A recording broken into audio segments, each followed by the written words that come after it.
조국 교수의 딸 조민과 관련된 기사입니다. 올해 1월에 나왔던 건데요. 조민 씨가 국립의료원의 피부과에 인턴으로 면접을 봤다라고 하는, 그렇게 본 국립의료원의 원장은 문재인 대통령의 측근이고 복지부는 또 피부과를 이례적으로 증원을 해줬다.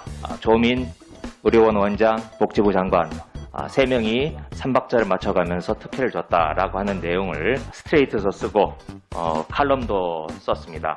그런데 바로 아예 이런 사실 자체가 없다는 것을 조민 쪽과 그리고 의료원 쪽이 밝혀서 이 문제는 처음부터 바로 명백한 오보임이 밝혀졌습니다. 이에 대한 후속 조처가 어떻게 됐냐 한번 화면을 봐주시기 바랍니다. 지금 보듯이 조민 씨 관련 중앙일보 반론 보도에서 저 화면의 제일 우측 하단에 거의 보이지도 않는 글씨로 알려왔습니다 라고 하는 정도로 반론 보도만 실려 있습니다. 정정 보도도 아니고 반론 보도만 실려 있습니다. 그것도 한 달 반 뒤의 이야기입니다.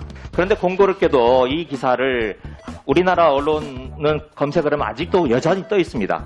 그에 반해서 징벌적 손해배상제가 있는 미주 중앙일보에서는 삭제를 했습니다.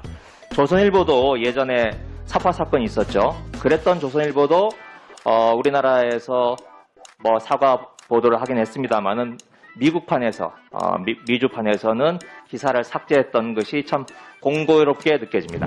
다음 기사 한번 보시겠습니다. 이게 아까 보았던 기사는 올 초 기사고 최근 기사입니다. 똑같은 기자입니다. 중앙일보의 아나무개 기자, 똑같은 기자가 똑같은 대상인 국립중앙의료원을 상대로 또 이런 기사를 썼습니다. 딱 걸렸네 코로나 병상 사기극. 또 국립중앙의료원, 코로나가 이렇게 극심한 상황인데도 국립중앙의료원이 병상을 내놓지 않고 있다라고 하는 내용입니다.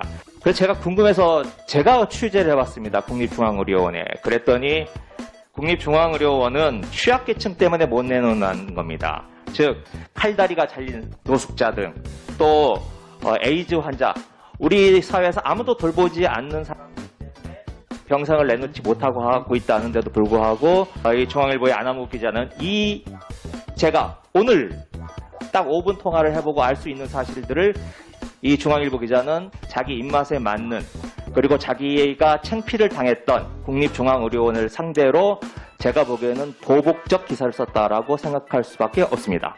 그리고 그 기사를 반복적으로 썼다고 생각을 합니다. 올 1월에 이어서 이번에도 또 기사 한번 보여주세요.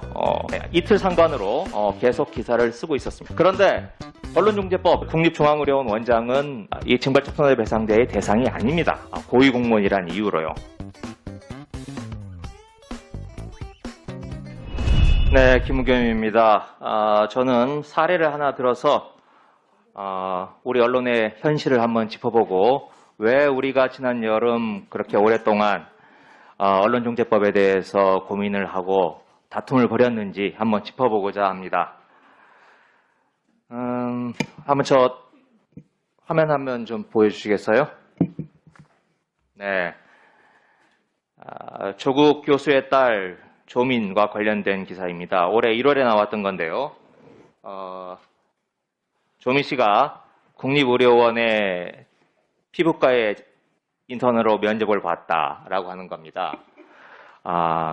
그리고 그렇게 본 국립의료원의 원장은 문재인 대통령의 측근이고 복지부는 또 피부과를 이례적으로 증원을 해줬다.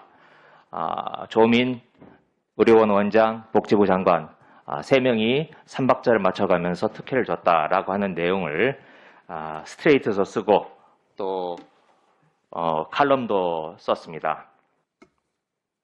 그런데 바로 아예 이런 사실 자체가 없다는 것을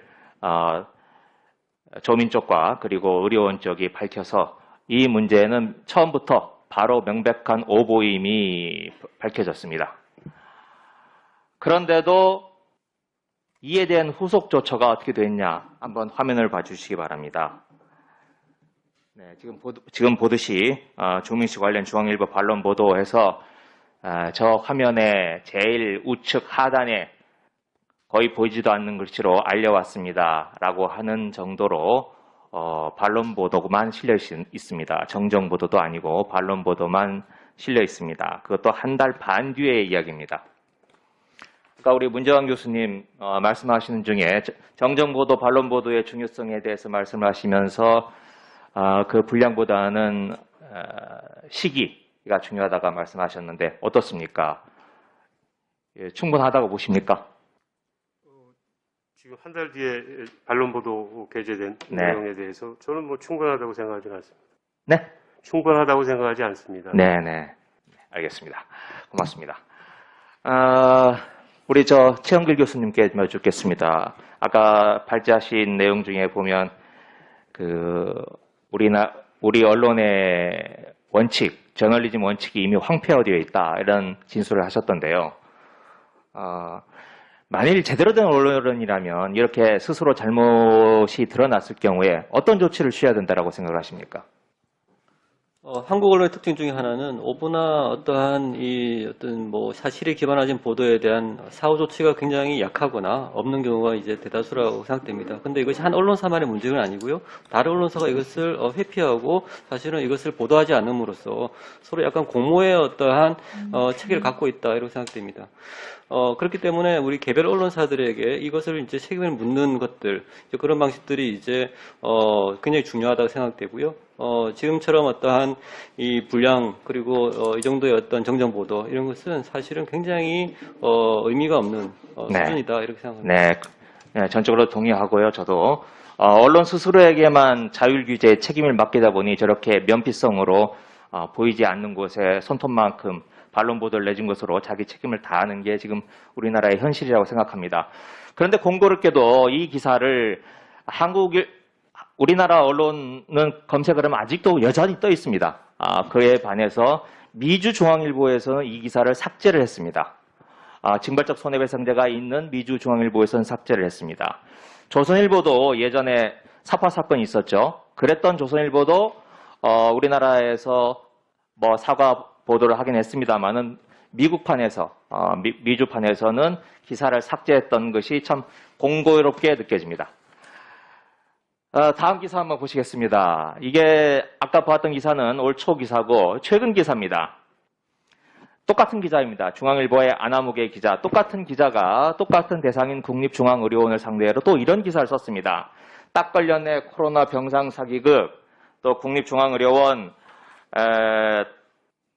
병상 문제를 썼습니다. 내용은 코로나가 이렇게 극심한 상황인데도 국립중앙의료원이 병상을 내놓지 않고 있다라고 하는 내용입니다. 그래서 제가 궁금해서 제가 취재를 해봤습니다. 국립중앙의료원에. 그랬더니 국립중앙의료원은 취약계층 때문에 못 내놓는 겁니다. 즉 팔다리가 잘린 노숙자 등 또 에이즈 환자, 우리 사회에서 아무도 돌보지 않는 사람들 때문에 병상을 내놓지 못하고 하고 있다는데도 불구하고 이 중앙일보의 안하무 기자는 제가 오늘 딱 5분 통화를 해보고 알 수 있는 사실들을 이 중앙일보 기자는 자기 입맛에 맞는 그리고 자기가 창피를 당했던 국립중앙의료원을 상대로 제가 보기에는 보복적 기사를 썼다라고 생각할 수밖에 없습니다. 그리고 그 기사를 반복적으로 썼다고 생각을 합니다. 올 1월에 이어서 이번에도 또 기사 한번 보여주세요. 이틀 상관으로 계속 기사를 쓰고 있었습니다. 제가 그런데 언론중재법 냈지만 그 국립중앙의료원 원장은 이 징벌적 손해배상제의 대상이 아닙니다. 고위공무원이란 이유로요. 제가 마지막으로 최 교수님께 여쭙겠습니다.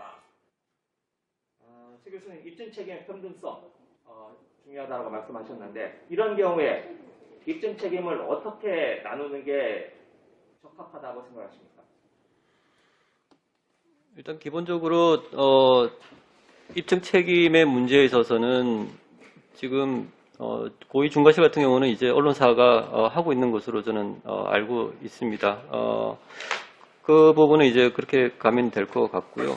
지금 그렇지 못한 경우에 이제 시민들이 입증을 해야 되는 부분, 이 부분도 사실은 언론사로 좀 이렇게 전환을 해야 되지 않나라고 생각을 합니다. 네, 고맙습니다. 네, 김의겸 의원님 수고하셨습니다.